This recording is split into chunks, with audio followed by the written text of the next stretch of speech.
Please understand that this video is a call in, it is not a call out, and I would like everybody to view everything I am about to say through that lens. Please understand that I have only positive intent here. I actually went back and forth on whether I was going to make this video at all, but I think it's really important, and that I should not be prioritizing the white woman's right to comfort essentially over discussing an important issue. One of my mutuals, Marie, makes a lot of content about leftists and how they feel disenfranchised and why leftists should vote for Democrats in a two-party system. As you can imagine, her content gets a ton of flack, and I really appreciate the way she's trying to have hard conversations. She has a number of videos criticizing Bernie and Bernie bros, Bernie supporters, and the way that they have not listened to the Black community, to people of color. And that's part of the reason that Bernie has not really been a viable candidate in the past. And yes, we can talk about all of the ways that establishment Clinton-esque Democrats have done everything they can to scuttle Bernie, but Marie is not wrong that these other factors are at play. Another one of my mutuals was talking about the recent Bernie Stop Oligarchy Tour events, and how if you look at the shots of the crowd at these events, that they're very, very, very white. Marie has made some just criticisms of Bernie supporters, and it doesn't feel great for folks because in many ways, Bernie has an almost cult-like following. A lot of Bernie supporters have a kind of fervor, and they really idolize him in a way that makes me uncomfortable. That's why in a previous video I said, like, I'm not a Bernie bro, and I got so much flack in the comments for being like, Bernie bro is a pejorative and you're using a term that was crafted to make Bernie supporters look bad. But I just want to make it really clear that as much as I like many of the populist things that Bernie says, I don't think that he's the perfect candidate, and I take issue. I've never been a diehard supporter of his. Unfortunately, in response to Marie's criticism of Bernie and Bernie supporters, a Democratic campaign strategist who has an account here on TikTok and is running some campaigns currently made a video that was not good. It was not good, y'all. I don't really think it's necessary to get into the details of that video, but if you want to go watch what Marie has to say, I will make sure she's tagged.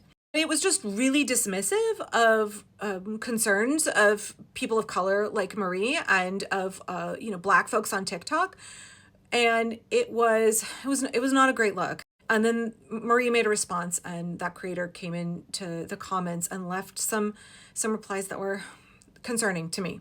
And one of her friends, one of her mutuals, came into Marie's comments as well. I believe both of these white women worked on the Bernie 2016 campaign. I don't know if they know each other from back then, but they talk up each other's content now on TikTok. And I want to be clear, I follow this account and I have talked her up before. And please don't send any hate her way. This is meant to be a call-in, white woman to white woman. This is for any person who wants to work in the Democratic sphere, who looks like me. This is for you. It's for me as well. So in response to Marie criticizing Bernie and Bernie's past campaigns and giving her opinions and perspective, and then responding to an attack video made about her, the mutual of the person who made that attack video came into her comments and said this, and this is, thanks for letting me do all of that background. I needed it to lead to this point. I want to read this comment and talk about my response to it and why I think this is something really important for us to wrestle with. She said, the way you use your whole chest to show how uninformed you are. Really, folks should stop fighting for folks like you to have free healthcare and livable wages.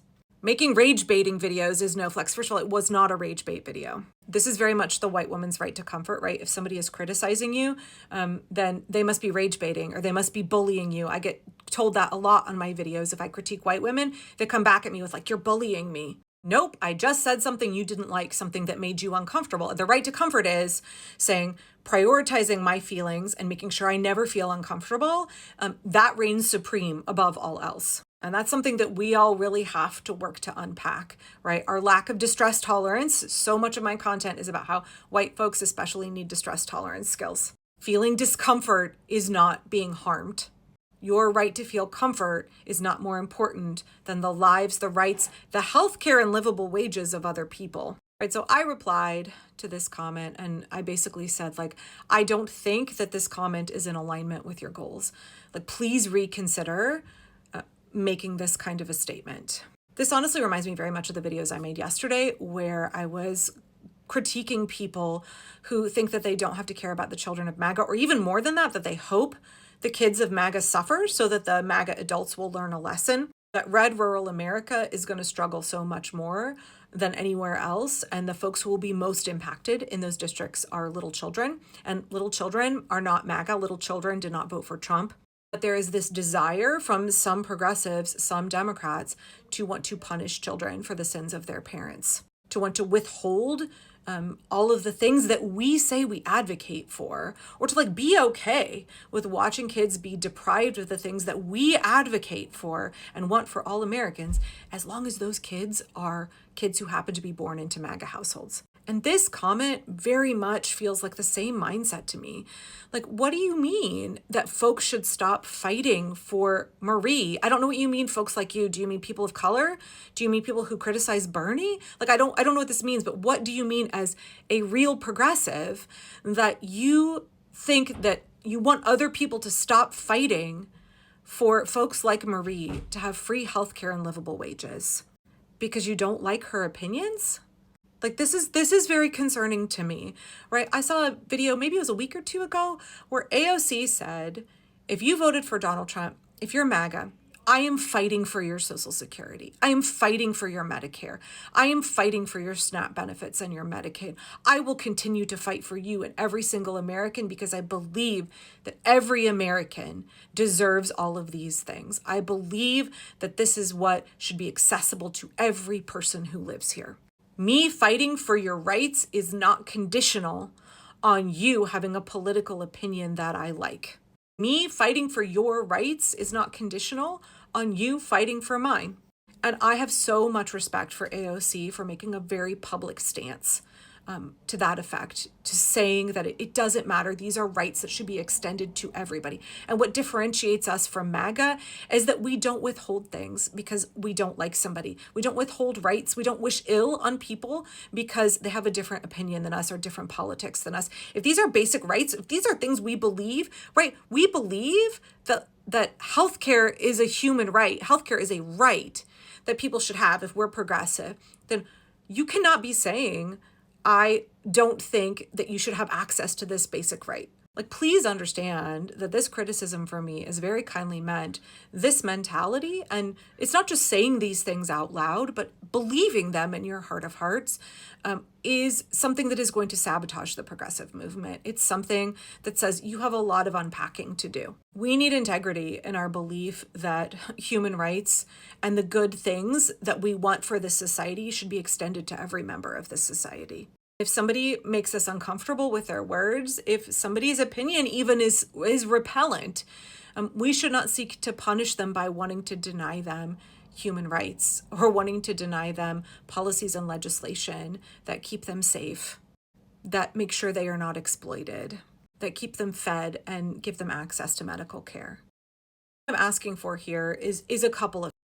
Number one is that if you are a white woman and you are progressive, if you consider yourself a liberal or a leftist or a Democrat, and you believe in all of these values and policies that differentiate you from MAGA, you say you believe in these good and worthy policies and these human rights and ways to shape our society that provide every American with life, liberty, and the pursuit of happiness. If you are one of those women, you need to follow my mutual Rebecca. She's on TikTok, but really go look for her on whitewomanwhisperer.com. Learning to unpack our defensiveness, our desire for the right to comfort, to understand the microaggressions that we continually display and the ways that Black women especially do not find us safe. And I think if you engage in that work, you will understand a lot more about the criticisms from the Black community, especially about Bernie and Bernie supporters. But second, I just really want us to consider what our goals are here. What truly differentiates us from MAGA? How do we want to enact our goals and our values, and how do we live with integrity? Promote our policies and our ideals with integrity? And what kind of work on ourselves do we need to do in order to be able to do that work effectively and with integrity? And to become the kind of people who are safe allies? Because the reality is that we are in the fight of our lives and we can't engage in that fight alone. We have to do it with other people. And so we have to be trustworthy. We're all going to be imperfect. We're going to be flawed. We're all in process. We all say things that we shouldn't. We all have flawed ideas. Nobody is expecting anybody here to be perfect, least of all me. But I just want everybody to see this as an opportunity for growth. Learn from our mistakes so we can be stronger, better, safer people going forward.